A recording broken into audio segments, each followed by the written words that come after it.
Eu quero conversar com vocês hoje sobre 1 Coríntios capítulo 13, versículos de 1 a 13. 1 Coríntios 13, 1 a 13. E aí eu peço que você, por favor, acompanhe aí na sua Bíblia, no seu celular, onde você achar mais conveniente. A versão bíblica que eu vou ler aqui é a NVI, que é a Nova Versão Internacional. Fique à vontade para usar aqui você quiser, aqui você achar melhor, mas só a título de informação. Então eu vou ler 1 Coríntios 13, de 1 a 13, assim diz a palavra de Deus. Ainda que eu fale as línguas dos homens e dos anjos, se não tiver amor, serei como sino que ressoa ou como prato que retine. Ainda que eu tenha o dom de profecia e saiba todos os mistérios e todo o conhecimento e tenha uma fé capaz de mover montanhas, se não tiver amor, nada serei. Ainda que eu dê aos pobres tudo o que possuo e entregue o meu corpo para ser queimado, se não tiver amor, nada disso me valerá. O amor é paciente, o amor é bondoso, não inveja, não se vangloria, não se orgulha, não maltrata, não procura seus interesses, não se ira facilmente, não guarda rancor. O amor não se alegra com a injustiça, mas se alegra com a verdade. Tudo sofre, tudo crê, tudo espera, tudo suporta. O amor nunca perece, mas as profecias desaparecerão. As línguas cessarão, o conhecimento passará, pois em parte conhecemos e em parte profetizamos. Quando, porém, vier o que é perfeito, o que é imperfeito desaparecerá. Quando eu era menino, falava como menino, pensava como menino e raciocinava como menino. Quando me tornei homem, deixei para trás as coisas de menino. Agora, pois, vemos apenas um reflexo obscuro, como em espelho. Mas então veremos face a face. Agora conheço em parte. Então conhecerei plenamente da mesma forma como sou plenamente conhecido. Assim permaneçam agora estas três: a fé, a esperança e o amor.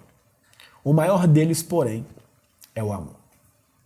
Então essa é a leitura de hoje e eu quero conversar um pouco com vocês sobre ela. O título da mensagem é: o que deve permanecer? E aí, se você se atentou aí para o momento final da leitura, diz: permaneçam agora esses três: a fé, a esperança e o amor. E o maior deles é o amor. Então, gente, mais uma vez a gente está aí vivendo, né, esse drama do Covid-19, essa quarentena, essa realidade que está assolando o mundo inteiro, que já está tendo uma influência na economia de forma absurda. Eu já tenho amigos próximos que já estão ali como empresários, já demitindo pessoas, fechando empreendimentos e tal. Eu tenho um grupo de amigos que a gente se reúne sempre e a gente tem um grupo de ajuda a pessoas necessitadas. E eu até abri esse grupo para mais pessoas entrarem, porque a demanda de pessoas necessitadas aumentou ainda mais nesse período de quarentena. Pessoas que trabalham por comissão que não estão recebendo, pessoas que foram demitidas do seu trabalho, enfim. Pessoas que vivem de aluguéis e os inquilinos não estão conseguindo pagar, e toda essa realidade aí. E diante disso tudo, cara, diante disso tudo que a gente está vivendo, que a gente está passando, de fato a gente tem que passar a ter um momento de reflexão sobre a nossa vida, um momento de rever aquilo que a gente está valorizando, a gente tem que rever aquilo que a gente estava focando, a gente tem que rever aquilo que estava sendo o centro e a razão da nossa existência. E quando a gente faz uma análise, no mínimo sincera, a gente repara que a grande parte do nosso pensamento, a grande parte da nossa agenda, ela está ocupada e ela está vislumbrando coisas materiais.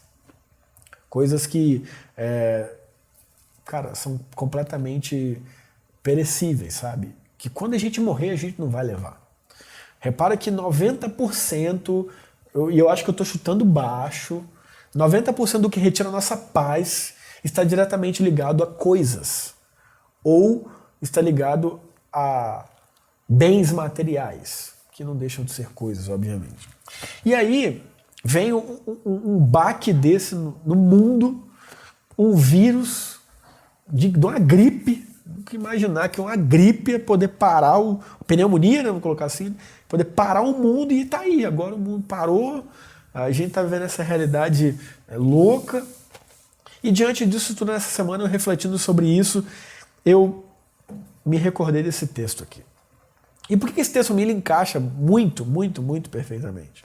Porque o apóstolo Paulo, ele começa aqui do versículo 1 ao versículo 7, do versículo 1 até o versículo 3, sobre tudo que a gente pode fazer nessa vida de bom, de excelente, de maravilhoso, mas que sem amor é nada. Mas que sem amor é completamente poeira. Ou como diz, né, o autor de Eclesiastes, é vaidade. É vaidade. É correr atrás do vento.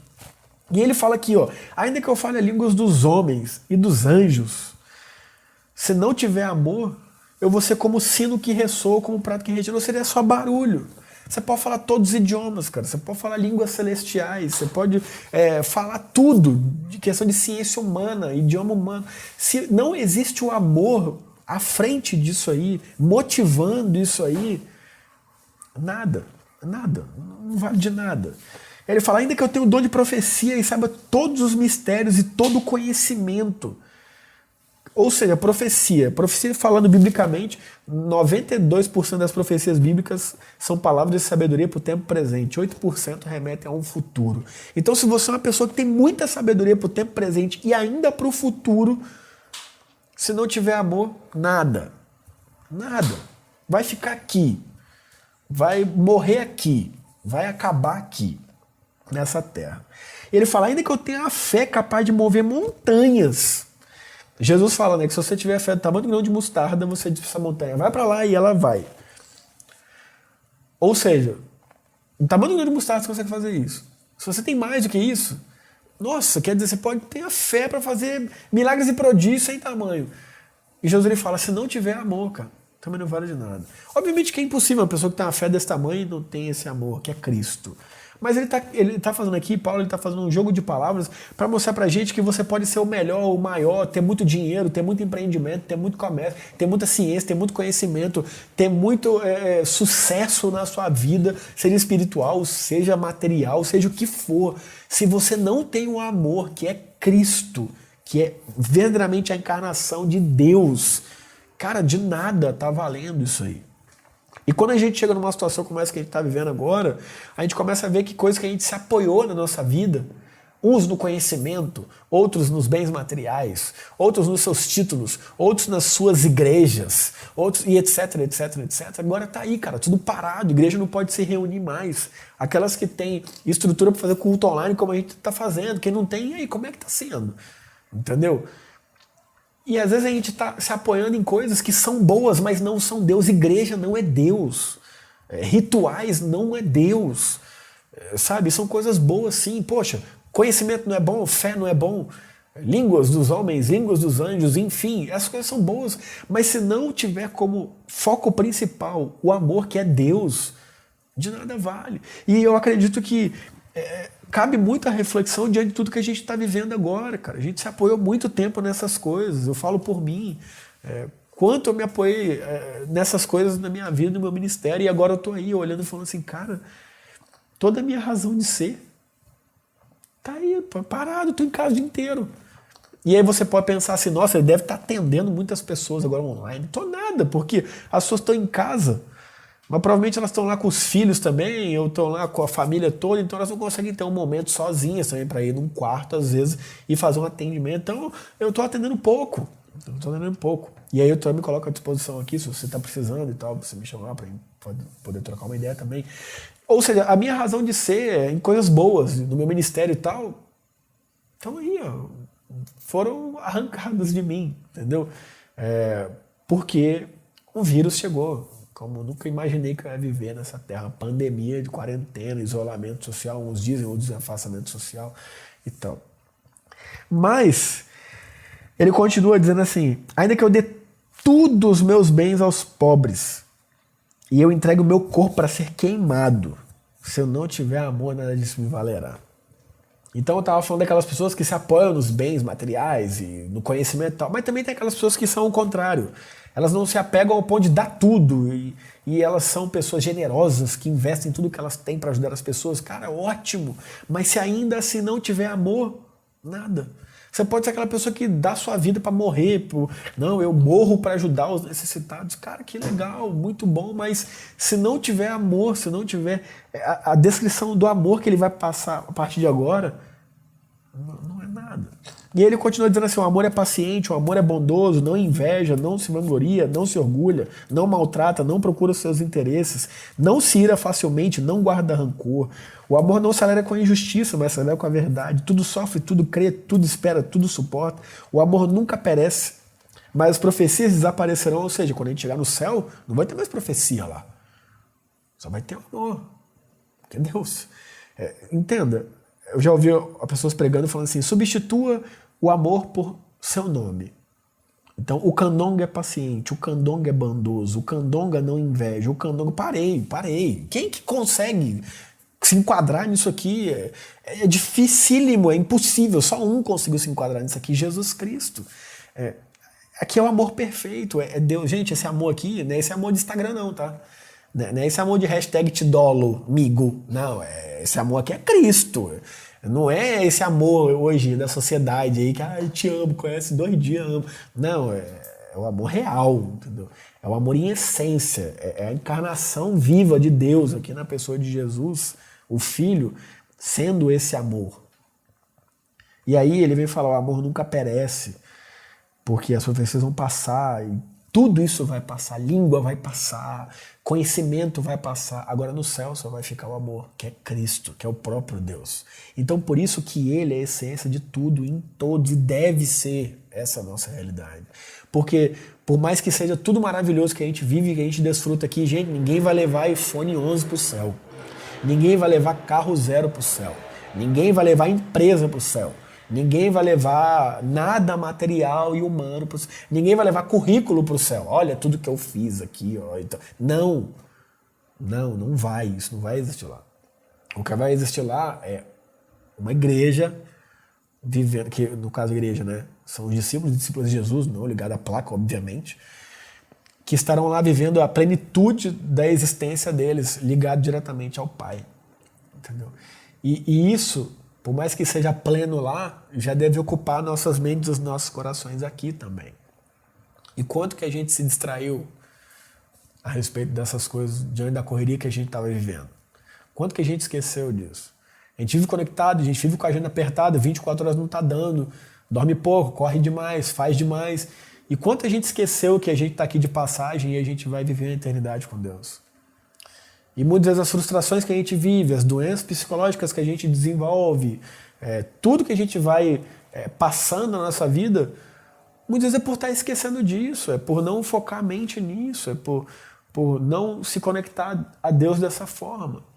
E eu acredito que esse período que a gente está vivendo ele é ótimo para a gente refletir, ajustar e reajustar o nosso foco nele, focando no amor, de forma que tudo aquilo que a gente faz aqui nessa terra deve ser feito sim, mas com o objetivo principal e maior de amar a Deus e amar o próximo como a nós mesmos. E aí, ele continua dizendo assim, pois em parte conhecemos, versículo 9, e em parte profetizamos. O que quer dizer isso aqui, cara? Gente, ninguém aqui nessa terra é dono da verdade bíblica máxima. Ninguém aqui nessa terra é o doutor em Deus, PhD em Deus, PH Deus. Não, todos nós estamos conhecendo em parte. Todos nós estamos profetizando em parte. Por maior que sejam os nossos estudos, a nossa ciência, a nossa qualificação, e eu digo, sim, invista em estudo, invista em conhecimento, principalmente se você é uma pessoa que está à frente de ministérios na igreja, poxa, você está ali como uma liderança, cara, desenvolva, sim, para você não falar besteira, para você não conduzir o povo a loucuras e mais loucuras, como a gente vê aos montes aí hoje pela internet, nas igrejas que estão acontecendo aí afora. Não, conheça, mas tudo é parte. Tudo é parte, porque ainda somos limitados, ainda estamos sob as consequências do pecado, ainda conhecemos em parte, e essa parte que a gente conhece, a gente passa para os outros. Eu não tenho dúvida alguma que eu vou chegar na eternidade lá com o pai, ele vai falar assim, nossa, aquela vez que você pregou ali, vai dar uma quebrada da braba, hein? Aí eu vou falar, não, mas eu li o comentário do Kistemacher. Ele vai falar, então, o outro que quebrou foi também, porque conhece em parte. Ninguém é o sumo revelação para saber tudo e perfeitamente. Não, a gente está aí tentando. E aí ele fala assim, quando porém vier o que é perfeito, o que é imperfeito desaparecerá. E a pergunta é, tudo isso que a gente tem vivido de matéria aqui é imperfeito, cara. Se nós somos seres humanos, que somos o ápice da criação, somos imperfeitos a partir do pecado, imagina tudo isso aí que a gente faz, constrói e gera. Tudo isso é imperfeito e tudo isso vai passar, gente. Tudo isso vai passar. E aí no versículo 11, eu já caminhando para o fim, ele fala assim, quando eu era menino, eu falava como menino, eu pensava como menino e raciocinava como menino. Quando me tornei homem, deixei para trás as coisas de menino. E eu confesso para vocês que eu nunca entendia essa parte aqui nesse texto, que eu ficava assim, gente, o que tem a ver uma coisa com a outra? O apóstolo aqui estava falando de amor, de tudo, e do nada ele fala, quando eu era menino, eu falava como menino, eu pensava como menino, então, e agora eu deixei para trás as coisas de menino. E eu entendi isso aqui, óbvio, né? Eu busquei referências, fui ler ótimos comentaristas e etc. E eu aprendi o que é isso aqui. Na verdade, agir como menino é fazer as coisas sem entender o real propósito das coisas. Por exemplo, o meu filho, ele brinca, mas ele não entende o propósito da brincadeira. Ele não sabe a importância que é uma criança brincar. Existe uma frase, né, que diz, nada mais sério do que uma criança brincando. O meu filho não sabe disso, ele só brinca. Mas eu sei a importância dele desenvolver esse lado lúdico, dele desenvolver a personalidade dele a partir da imaginação, da história, da arte e etc, etc. Eu sei como isso influencia na formação de uma criança. Mas ele não. Então ele age como uma criança, ele só faz. Ele não tem noção do que é estar na escolinha lá, na pré-escolinha que ele vai fazer as atividadezinhas que ele faz. Não, ele só faz. Mas ele não está lá refletindo, não, eu estou aqui na escolinha porque estou investindo no meu futuro para daqui a alguns anos eu adentrar na faculdade. Não, ele só faz. E isso é a criança. A criança ela vive aquele momento ali e ela não reflete sobre a importância daquilo ali, sobre o que está por trás daquilo ali, sobre a essência daquilo ali. E o que o apóstolo Paulo está dizendo para nós é o seguinte, cara, se a gente vive isso tudo aqui que eu falei atrás, sem a essência que é o amor de Cristo, a gente age como menino, como menina. Então se eu e você, meu amigo e minha amiga, me desculpe a sinceridade e a franqueza, se a gente está trabalhando só para juntar dinheiro, a gente está agindo igual menino e menina, a gente está agindo igual criança, que só faz ali por um fim em si mesmo, não reflete que existe algo muito maior, muito mais amplo, que envolve aquilo ali, a nossa empresa, por exemplo. Se a gente está aí na igreja simplesmente porque eu vou lá tocar, ou vou lá assistir o culto para me sentir bem, para passar uma semana boa, tá agindo igual menino, tá agindo igual menina. Não entendeu ainda a ser homem, a ser mulher, a ser maduro, a ser madura. Tá vivendo as coisas como um fim em si mesmo, sem refletir, sem raciocinar que existe um propósito muito maior, existe algo muito mais amplo, existe uma vida após essa vida aqui. E tudo aquilo que a gente faz aqui vai ecoar nessa eternidade, é uma frase do filme Gladiador, né? Tudo que fazemos em vida ecoa na eternidade. Tudo aquilo que a gente faz aqui, de certa forma, a gente está vivenciando o que Deus tem para nós aqui, para que isso reflita lá na nossa eternidade, quando a gente estiver em união plena com Ele. Sem pecado, sem dor, sem sofrimento, sem Covid-19, sem afastamento social, sem isolamento social, sem UTI, sem grupo de risco, sem nada disso. Nada disso. Agora, a verdade é, durante muito tempo, a gente está vivendo como menino e menina, fazendo as coisas como um fim em si mesmo. Vai para a faculdade, eu vou lá para estudar. Cara, Deus te colocou lá para ser luz. Alguém está sentado do seu lado para você viver o amor de Cristo para aquela pessoa, para você amar aquela pessoa, para você servir aquela pessoa. E se Deus quiser transformar a vida dessa pessoa através do seu testemunho, do seu amor e do seu serviço, amém, louvado seja o nome dele, mas o nosso papel é amar e servir. É amar E esse amor é Jesus. A reflexão máxima, a expressão máxima desse amor é Cristo. E aí o apóstolo falou que, cara, agora se você tá lá na sua faculdade sendo amigo da pessoa, sendo legal com a pessoa, que bom, ótimo, mas sem o amor, sem a expressão de Deus, que é Cristo, o amor máximo, nada disso vai valer. Vai valer ali naquele momento, mas em peso de eternidade, não. Se você está lá na sua empresa simplesmente para ganhar dinheiro, para trocar de carro, para conseguir coisas e etc, etc, etc, como fim em si mesmo, beleza. Não vai passar disso aí, sabe?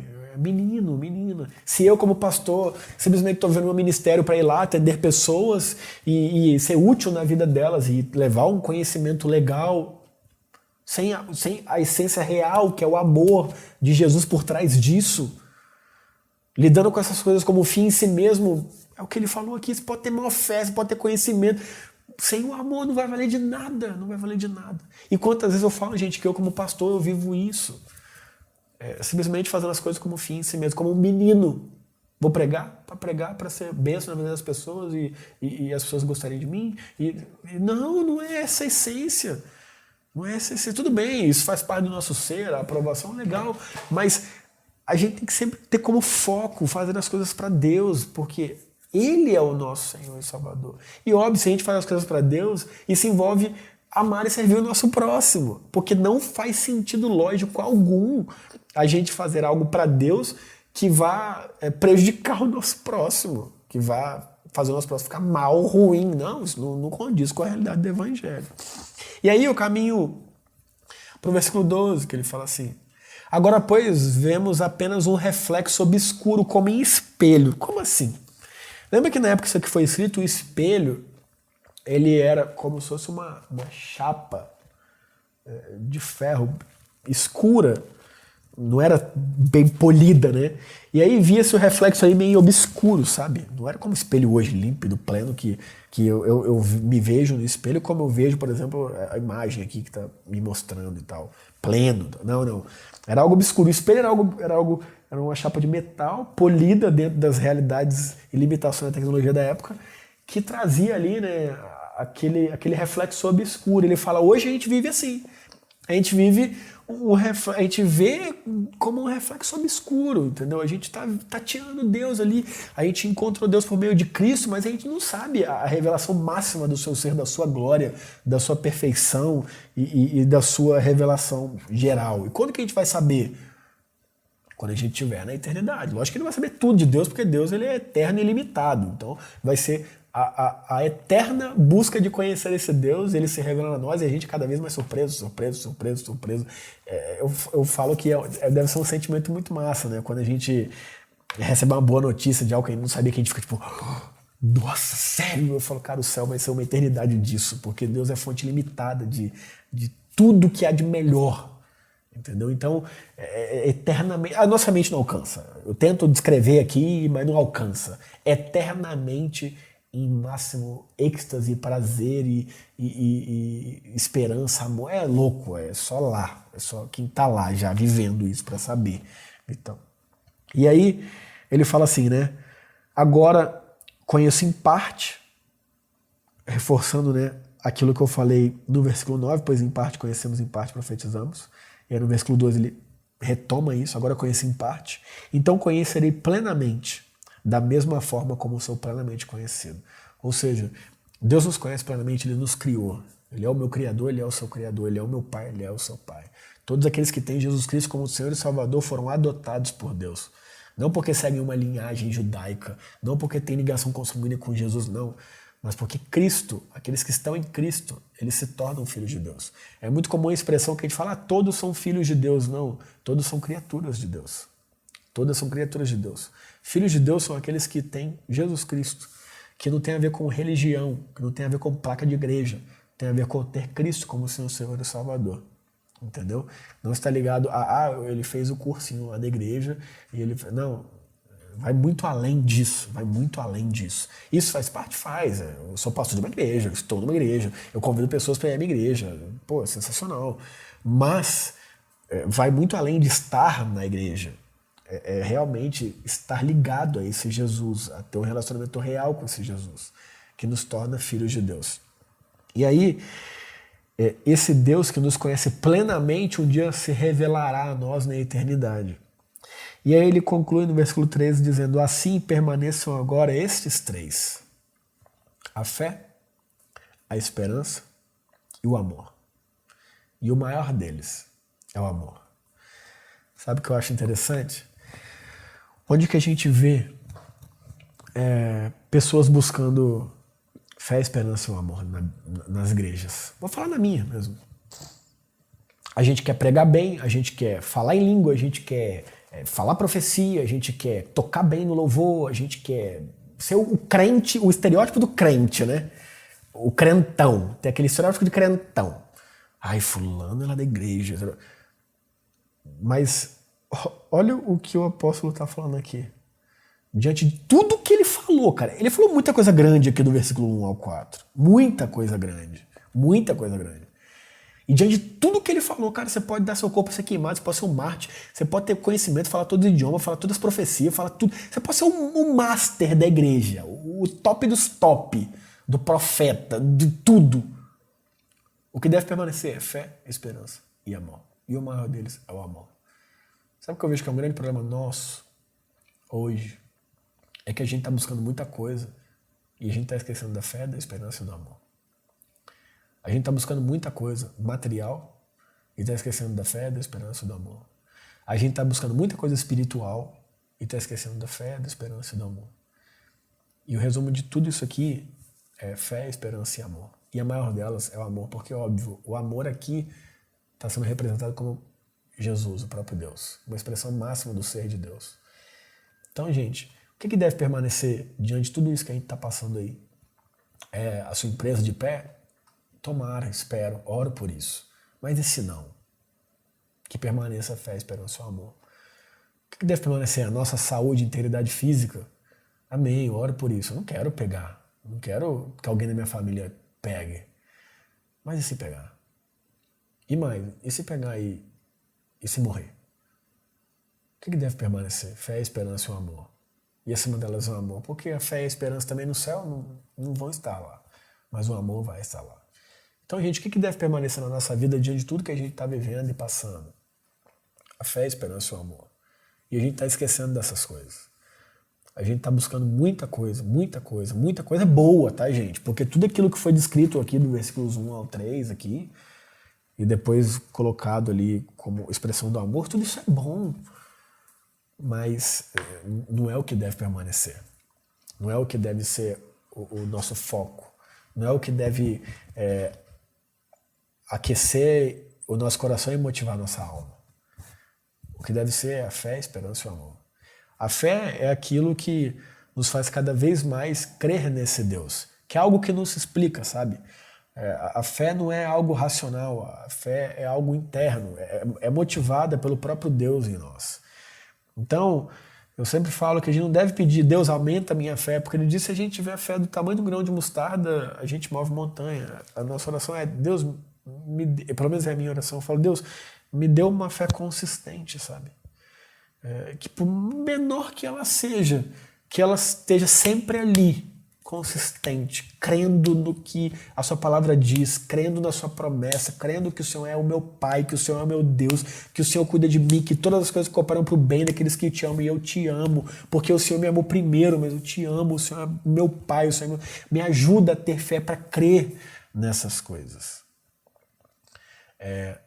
A esperança, porque diante de tudo que a gente passa, diante de tudo que a gente vive, diante de tudo que a gente vê, que o mundo jaz no maligno e as coisas vão saindo do controle, vão se perdendo, a esperança é o que vai alimentar a nossa alma, o nosso ser, para a gente estar sempre lembrando que aqui não é o fim.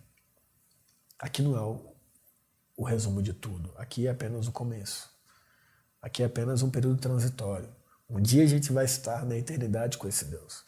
E é o que o apóstolo Paulo fala, se a nossa esperança é resumida a essa vida, somos os mais infelizes do mundo.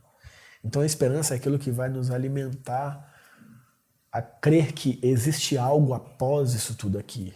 mesmo que a gente venha viver períodos horríveis e terríveis, sejam de saúde, seja financeiramente, Deus continua no controle, Deus continua sendo Deus, assentado no seu alto e sublime trono. E o Espírito Santo, que é Deus, continua habitando no meio daqueles que creem em Jesus Cristo, dentro de nós. Isso é a esperança que vai nos dar. E o amor, que é o próprio Jesus Cristo, que é o maior de todos. Que ele de fato seja o sentido da nossa existência, que ele de fato seja aquele que mostre para nós que se estamos aqui alcançados por Deus, é por graça e misericórdia dele, porque a gente não merece nada disso aqui. O que a gente merece é a condenação eterna fruto dos nossos pecados. O salário do pecado é a morte, o que eu e você merece é a morte. O que eu e você merece é padecer eternamente, mas não. Jesus, por sua graça, amor ilimitado, misericórdia, ele veio, pagou o preço no nosso lugar, no meu lugar, no seu lugar, morreu a minha morte, a sua morte, para que a gente possa ter vida e vida plena. Então, gente, diante de tudo isso que a gente está vivendo aqui, eu peço em oração a Deus que permaneça essas três coisas: a fé, a esperança e o amor. E a maior delas é o amor. Que Jesus nos abençoe e nos dê uma semana aí na presença dele, de paz, que excede todo entendimento, tranquilidade, e que a gente possa ser luz para aqueles que não conhecem esse Jesus, para aqueles que não foram iluminados com a graça do amor dele, que a gente sirva essas pessoas, ame essas pessoas e possa ser reflexo real de Jesus na vida delas.